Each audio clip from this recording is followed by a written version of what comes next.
Hello दोस्तों, आप सभी का स्वागत है आपके अपने यूट्यूब चैनल पर। दोस्तों, मैं मनोज कुमार जो आप सभी के लिए जीव विज्ञान से संबंधित 50 महत्वपूर्ण प्रश्न लेकर आया हूं। तो दोस्तों, वीडियो में अंत तक बने रहें जिससे आप लोगों को पूरी जानकारी मिल सके। दोस्तों, पहला प्रश्न है, मानव शरीर में कितनी हड्डियां होती हैं? मानव शरीर में 206 हड्डियां होती हैं। दोस्तों, यह मानव शरीर के हड्डियों का चित्र है। इसमें जो हड्डियां होती हैं 206 होती हैं। अगला प्रश्न है, लाल रक्त कणिकाओं का जीवन काल कितना होता है? लाल रक्त कणिकाओं का जीवन काल 120 दिन का होता है। दोस्तों, ब्लड के 3 भाग होते हैं, आरबीसी, डब्ल्यूबीसी, प्लेटलेट। आरबीसी का जीवन काल 120 दिन का होता है। आरबीसी को इरिथ्रोसाइट सेल के नाम से भी जाना जाता है। डब्ल्यूबीसी का जीवन काल 13 से 20 दिन का होता है। इसे ल्यूकोसाइट सेल के नाम से जाना जाता है। प्लेटलेट का जीवन काल 7 से 10 दिन का होता है। इसको थ्रोम्बोसाइट सेल के नाम से जाना जाता है। अगला प्रश्न है, कौन सा अंग रक्त को शुद्ध करता है? दोस्तों, मानव शरीर में रक्त को शुद्ध करने वाला अंग किडनी है। इसको गुर्दा भी कहते हैं। दोस्तों, मानव शरीर का किडनी महत्वपूर्ण अंग है। अगला प्रश्न है, शरीर में सबसे बड़ी ग्रंथि कौन सी है? दोस्तों, मानव शरीर में सबसे बड़ी ग्रंथि यकृत है। यह मानव शरीर में अमाशय के पास स्थित होता है। अगला प्रश्न है, हृदय में कुल कितने कक्ष होते हैं? दोस्तों, मानव के हृदय में 4 कक्ष होते हैं। पहला कक्ष है दायां अलिंद, इसे इंग्लिश में राइट एट्रियम बोलते हैं। दूसरा है दायां निलय, इसे इंग्लिश में राइट वेंट्रिकल बोलते हैं। तीसरा है बायां अलिंद, इसे इंग्लिश में लेफ्ट एट्रियम बोलते हैं। चौथा है बायां निलय, इसे इंग्लिश में लेफ्ट वेंट्रिकल बोलते हैं। दोस्तों, इस प्रकार से मानव हृदय में 4 कक्ष होते हैं। अगला प्रश्न है, मनुष्यों में रक्त का पीएच मान कितना होता है? दोस्तों, इसका उत्तर होगा 7.4। अगला प्रश्न है, कौन सा विटामिन सूरज की रोशनी से प्राप्त होता है? इसका सही उत्तर होगा विटामिन डी।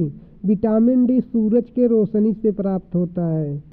अगला प्रश्न है, शरीर में हीमोग्लोबिन का क्या कार्य होता है? इसका सही उत्तर होगा ऑक्सीजन का परिवहन करना। दोस्तों, मानव शरीर में हीमोग्लोबिन के निम्न कार्य होते हैं। हीमोग्लोबिन का पहला कार्य है ऑक्सीजन को फेफड़े से पूरे शरीर में ले जाना, और दूसरा हीमोग्लोबिन का कार्य है कार्बन डाइऑक्साइड को पूरे शरीर से फेफड़े में लाना, और फेफड़ा श्वास नली के द्वारा कार्बन डाइऑक्साइड को बाहर निकाल देता है। और दोस्तों, हीमोग्लोबिन के कारण रक्त या खून लाल होता है। और हीमोग्लोबिन का चौथा कार्य है मानव शरीर में एसिड बेस बैलेंस को संतुलन बनाए रखना, अर्थात जो मानव शरीर का पीएच है उसको संतुलित बनाए रखता है हीमोग्लोबिन। दोस्तों, हीमोग्लोबिन की कमी से एनीमिया नामक रोग हो जाता है। अगला प्रश्न है, शरीर में ऊर्जा का मुख्य स्रोत कौन सा पोषक तत्व है? शरीर में ऊर्जा का मुख्य स्रोत कार्बोहाइड्रेट है। अगला प्रश्न है, मलेरिया रोग किसके कारण होता है? दोस्तों, मलेरिया रोग मादा एनाफिलीज मच्छर द्वारा होता है। अगला प्रश्न है, मानव शरीर में कौन सा तत्व सबसे अधिक पाया जाता है? मानव शरीर में सबसे अधिक तत्व ऑक्सीजन पाया जाता है। अगला प्रश्न है, दूध को किस विटामिन का अच्छा स्रोत माना जाता है? इसका सही उत्तर है विटामिन डी। विटामिन डी दूध का सबसे अच्छा स्रोत माना जाता है। दोस्तों, विटामिन डी शरीर के लिए बहुत महत्वपूर्ण होता है। अगला प्रश्न है, एड्स रोग किस वायरस के कारण होता है? इसका सही उत्तर है एचआईवी। एचआईवी का फुल फॉर्म होता है ह्यूमन इम्यूनो डिफिशियंसी वायरस। दोस्तों, मानव के शरीर में एचआईवी वायरस इम्यून सिस्टम को कमज़ोर बना देता है, जिससे शरीर में संक्रमण लड़ने की क्षमता कम हो जाती है, और यदि इसका इलाज न किया जाए तो एड्स में बदल सकता है। अगला प्रश्न है, मानव शरीर में सबसे लंबी हड्डी कौन सी होती है? इसका सही उत्तर है फीमर हड्डी। दोस्तों यह मानव के शरीर के कंकाल का चित्र है। इसमें जो फीमर हड्डी पाई जाती है वो यहाँ पर स्थित होती है। यह शरीर की सबसे बड़ी हड्डी होती है। अगला प्रश्न है, कौन सा अंग रक्त बैंक के रूप में कार्य करता है? इसका सही उत्तर है तिल्ली। इसे इंग्लिश में स्प्लीन भी कहते हैं। दोस्तों मानव शरीर में स्प्लीन यहाँ पर स्थित होता है, डायाफ्राम के नीचे और स्टमक के बीच में। और दोस्तों मानव शरीर में स्प्लीन या तिल्ली रक्त बैंक का कार्य करता है। अगला प्रश्न है, कौन सा हार्मोन स्ट्रेस हार्मोन के रूप में जाना जाता है? इसका सही उत्तर है एड्रेनालिन। अगला प्रश्न है, थायराइड ग्रंथि किस हार्मोन का स्राव करती हैं? दोस्तों मानव शरीर में थायराइड ग्रंथि थायरॉक्सिन हार्मोन का स्राव करती हैं। इसका सही उत्तर है थायरॉक्सिन हार्मोन। अगला प्रश्न है, शरीर में यूरिया का निर्माण कहाँ होता है? इसका सही उत्तर है यकृत। यकृत में यूरिया का निर्माण होता है। यकृत को लीवर भी कहते हैं। अगला प्रश्न है, मनुष्य की त्वचा में कौन सा रंग द्रव्य या पिगमेंट पाया जाता है? इसका सही उत्तर है मेलानिन। अगला प्रश्न है, शरीर की सबसे लंबी हड्डी कौन सी है? शरीर की सबसे लंबी हड्डी फीमर या जांघ की हड्डी में पाई जाती है। दोस्तों यह प्रश्न दोबारा रिपीट हो गया है। अगला प्रश्न है, शरीर में रक्तचाप को नियंत्रित करने वाला मुख्य अंग कौन सा है? दोस्तों शरीर में रक्तचाप को नियंत्रित करने वाला अंग हृदय है। अगला प्रश्न है, कौन सा खनिज हड्डियों और दांतों के निर्माण में सहायक होता है? इसका सही उत्तर है कैल्शियम। दोस्तों अगला प्रश्न है, बीमारियों से लड़ने की क्षमता को क्या कहते हैं? इसका सही उत्तर है रोग प्रतिरोधक क्षमता। आपके शरीर में लड़ने की संक्रमण से कितनी क्षमता है उसी को इम्यूनिटी या रोग प्रतिरोधक क्षमता बोलते हैं। अगला प्रश्न है, बर्ड फ्लू किस वायरस से फैलता है? इसका सही उत्तर है H5N1 वायरस होता है। अगला प्रश्न, मनुष्य की रक्त वाहिकाएं कितनी लंबाई की होती हैं? इसका सही उत्तर है लगभग 1,00,000 किलोमीटर। अगला प्रश्न है, एंजाइम क्या होते हैं? इसका सही उत्तर है जैविक उत्प्रेरक होते हैं। अगला प्रश्न है, कौन सा अंग रक्त संचार प्रणाली या सर्कुलेटरी सिस्टम का केंद्र है? इसका सही उत्तर होगा हृदय। अगला प्रश्न है, कौन सा तत्व खून को लाल रंग देता है? इसका सही उत्तर होगा हीमोग्लोबिन। हीमोग्लोबिन के कारण खून लाल रंग का होता है।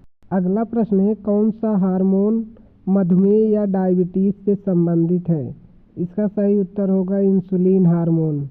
अगला प्रश्न है, कोशिका का पावर हाउस किसे कहा जाता है? इसका सही उत्तर है माइटोकॉन्ड्रिया।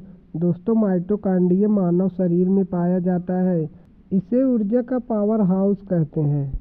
अगला प्रश्न है, जीव विज्ञान में डीएनए का पूरा नाम क्या है?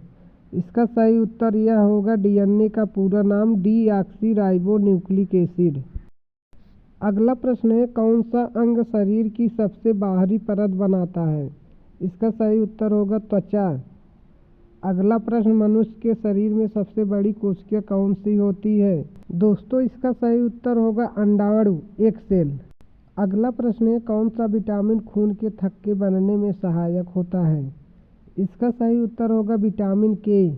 अगला प्रश्न, मनुष्य में कितने क्रोमोसोम होते हैं? इसका सही उत्तर होगा मनुष्य में 46 क्रोमोसोम होते हैं, 23 जोड़े होते हैं। अगला प्रश्न है, आँखों की रेटिना में कौन से दो प्रकार की कोशिकाएं पाई जाती हैं? इसका सही उत्तर होगा रॉड्स और कोन्स। अगला प्रश्न है, थायराइड ग्रंथि की कार्य प्रणाली को नियंत्रित करने वाला हार्मोन कौन सा है? इसका सही उत्तर होगा TSH। TSH को थायराइड स्टिमुलेटिंग हार्मोन भी कहते हैं। अगला प्रश्न है, पाचन में सहायक एंजाइम पेप्सिन कहाँ पाया जाता है? दोस्तों पेप्सिन नामक एंजाइम अमाशय में पाया जाता है। अमाशय को इंग्लिश में स्टमक भी कहते हैं। अगला प्रश्न, कौन सा गैस हम सांस द्वारा लेते हैं? इसका सही उत्तर है ऑक्सीजन। अगला प्रश्न है, मनुष्य के हृदय में कितने कक्ष होते हैं? इसका सही उत्तर होगा 4। 2 अलिंद होता है और 2 निलय होता है। अगला प्रश्न, कौन सा विटामिन पानी में घुलनशील होता है? इसका सही उत्तर होगा विटामिन बी और विटामिन सी। अगला प्रश्न, स्कर्वी रोग किस विटामिन की कमी से होता है? स्कर्वी रोग विटामिन सी की कमी से होता है। अगला प्रश्न है, सबसे तेजी से बढ़ने वाला ऊतक कौन सा होता है? इसका सही उत्तर होगा बाल। बाल दोस्तों शरीर में सबसे तेजी से बढ़ता है। अगला प्रश्न है, मानव शरीर में सबसे मजबूत हड्डी कौन सी है? दोस्तों इसका सही उत्तर होगा फीमर हड्डी। फीमर हड्डी जांघ में पाई जाती है। यह शरीर की सबसे बड़ी हड्डी होती है। अगला प्रश्न है, कौन सा रक्त समूह सर्वदाता या यूनिवर्सल डोनर कहलाता है? दोस्तों इसका सही उत्तर होगा ओ निगेटिव। अगला प्रश्न है, मनुष्य का समान रक्तचाप कितना होता है? दोस्तों मनुष्य का समान रक्तचाप 120/80 mmHg होता है। अगला प्रश्न है, कौन से हार्मोन को लव हार्मोन कहा जाता है? इसका सही उत्तर है ऑक्सीटोसिन हार्मोन को लव हार्मोन कहा जाता है। अगला प्रश्न है, रक्त का पीएच मान कितना होता है? इसका सही उत्तर है 7.4 रक्त का पीएच मान होता है। अगला प्रश्न है, कौन सा अंग शरीर में ग्लूकोज का स्तर नियंत्रित करता है? इसका सही उत्तर है अग्न्याशय। अग्न्याशय को पैंक्रियाज भी कहते हैं।